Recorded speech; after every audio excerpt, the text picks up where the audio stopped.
Hey everyone. So today, as you can see, I'm doing a different kind of update video than normal. And I'll get into why that is in a little bit, but first off, I guess I just wanted to say whatever I can regarding the Master Grade Unicorn Gundam. As I'd mentioned in the last video, I had to top coat all of the chrome armor in that all-clad 2 aqua gloss clear top coat I just picked up. And I've done that, and the pieces, they still look really good. They're a little different, but they're not bad at all. And everything should be dried and cured by now, because it's been a couple days since I actually did the spraying. So they should be ready for assembly now, and as such, I have been building up the internal frame and the psycho frame bits that go with that. And things are looking pretty good so far, so I don't think it will be too long before I will be able to say that this project is finished. And once it is, I can then get started on a reveal video to show you guys how it all turned out. And I hope you look forward to that. But regarding the rest of this video, I wanted to discuss what I may have in store after that. And that's why I'm doing this in a sort of different format right now. I had originally planned on jumping from this project into the Master Grade Sandrock version EW, and I'm still planning to build that. But there's been a bit of a change as to how and in what way I'm going to be able to keep you up to date on it. And that is because of the new HobbyLink Japan contest that they're holding. And basically, it's a build your model and paint it up and do whatever you want to it. And there's the 3 different categories of beginner, intermediary, and advanced. And you can look this all up for yourself and hear the rules and everything else. And I'll have a link to their video in the video description below, and you can check it out and figure out if you want to join if you haven't already. But anyway, all of this begins a long time ago, though. Maybe it was last year or so, when I had heard of a different contest by a guy named Ace, or Sideways. I'll have a link to his channel in the video description too. And anyway, I had seen that he was holding a competition to give away a free Master Grade Sandrock. And though I didn't win, I entered. And his contest, among other parts to it, had to do with coming up with a custom color scheme for the Sandrock. And so I decided I was going to enter and try a couple different things. Now, what you see here in front of you is the original Sandrock EW colors. And so I decided what I was going to try to do was a couple things. The first idea I had was to simply rearrange and change up the colors of this kit in such a way that it would look more like the TV version. And what I came up with was something like this. And though I like it, I have since come to decide that it was just a little too similar to the original line art. And to me, actually, the original line art ends up looking a lot more like the kind of mobile suit you might see trekking around in the Arctic or something. It does not scream desert, as this mobile suit is usually featured in the desert, along with his Mogganok core of mobile suits. And so that got me thinking as to a sort of Mogganok color scheme. And if you're unfamiliar with what the Mogganoks are, I'll have a couple pictures here to show you 2 different sort of variations on them. This one is from the TV show, and then the next one here is from the new EW mangas and stuff like that, which is what this EW design is sort of pairing up with. And so, between the 2 of those, I kind of wanted to come up with something that had this Mogganok feel to it. So the second color scheme I came up with, and the one that I really wanted to enter for this contest from Ace, was this one. And for a while, it was pretty good to me. I thought, you know, even if I didn't win a Master Grade Sandrock from his contest, I might pick up one of the 1/100 scale high grades and do that up in that kind of a color scheme. And then when I did end up getting the Master Grade Sandrock, just on my own, I kept thinking back to the TV color version, and I had this plan to try to get all the Master Grade EW Gundam Wing kits and make them look more like their TV counterparts in terms of colors and maybe a couple mods here and there. But I'm starting to think that that's a plan that I won't really pull off, and like I said before, the TV colors, though I like them, are just a little too similar to what you get in the box anyway, and it's not that worth it to go ahead and change up the whole color scheme for such a little variation on it. So I've decided to come back to a more desert-themed color scheme. And I started again with this color scheme in mind.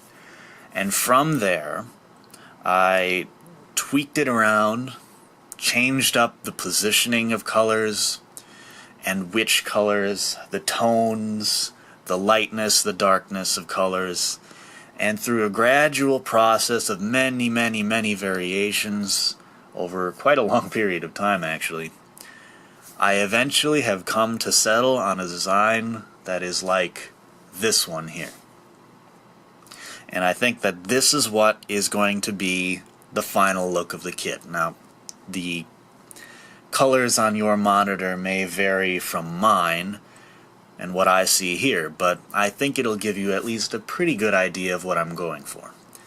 And to sort of walk you through, we have sort of a sandy, gray, white, almost ivory kind of color for bits of the main body, like the upper arms, little tufts of it on the shoulders, the upper legs, the bottom of the legs just above the ankle, caps on the feet, places like that. The next color darker from that is this sort of slate, rocky gray color, and that's like on the base of the shoulders. It's on the sides of the crest of the head. It's on the sort of midsection area near the cockpit, on the kneecaps, on the cuffs of the arms, and then there's a little bit on the ankle armor on the front there. Next darker color is sort of I've heard it described as something like a mauve color. I don't know if that's accurate or not, but this sort of middle to dark, sort of chocolate color almost. It's a hard color to describe, but you'll see it when you see it. It's on the chest, it's on the skirt armor, it's on the lower arms, the calves, the bottom of the feet, the sides of the ankle armor, the head, the helmet area. And then there's another color here that's interspersed throughout, and that would be the sort of clay, the red clay color for like the cockpit, on the sides of the shoulders there, a little bit on the kneecaps, little accents here and there, and you can spot it where it is. Next, we have a sort of different kind of gold color. I'm thinking of blending something like a bit of gold, a bit of copper, and a bit of silver to make sort of a light-toned, almost rosy kind of gold color, sort of warmer.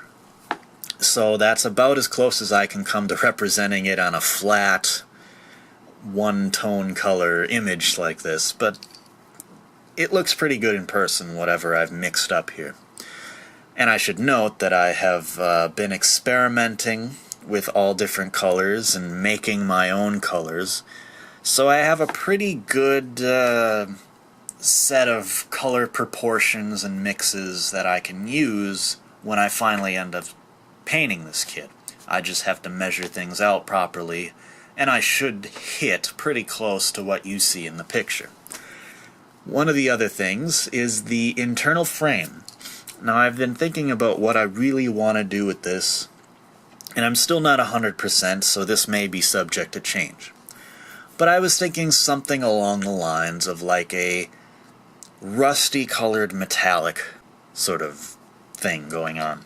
And, you know, that would extend to the backpack where the heat shuttles attach, and it would go throughout the whole inner frame. Maybe the Vulcans would show through, you know, the hands and stuff like that.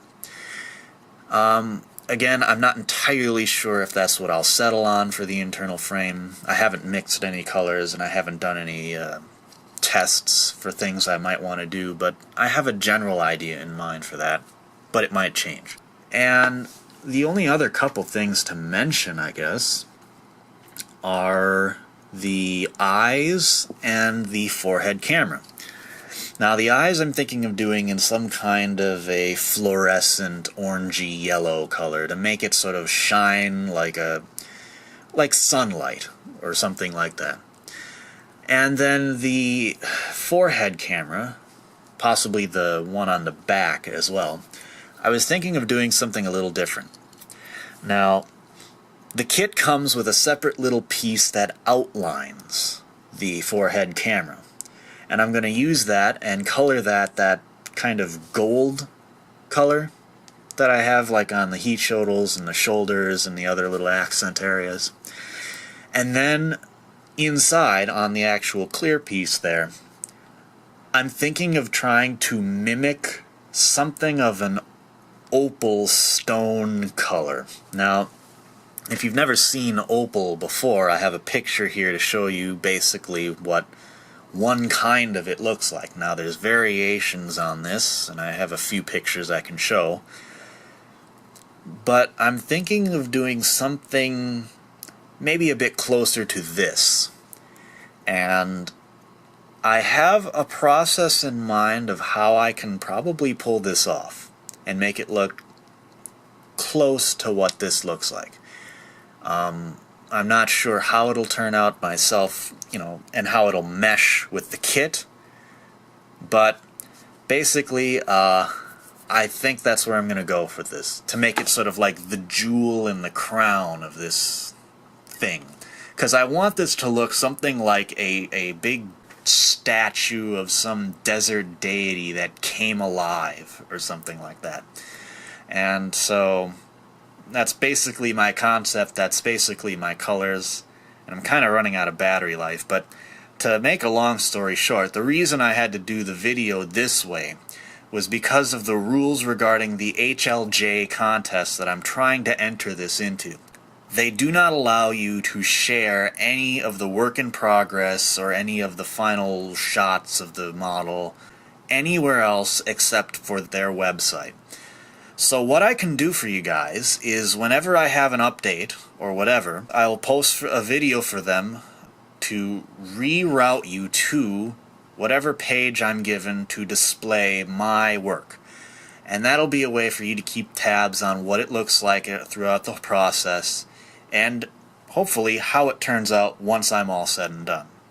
Won't be able to do a video for this, it'll have to be pictures, but I'll probably save a video for another time when I can sort of do it up with my music and everything else. And the part about it that kind of sucks is that I'm going to have to wait to do any kind of video and post it on YouTube until at least the end of January next year. But I figured because they were allowing me to redirect you guys to the page they have for me to display my work, it's okay. So, you know, I can save the video for the dead of winter when, you know, we could use a little deserty stuff going on, a little warmth, and I think that'd be kind of cool. Anyway, but unfortunately I can't share it any sooner except for what I can show on this page. And again, it's only pictures. So anyway, for now, I guess that'll have to do. I hope that gets you interested in this next project, and I hope you look forward to seeing whatever I put forth here. So, thanks for watching, everybody, and until the next time, I'll catch you later.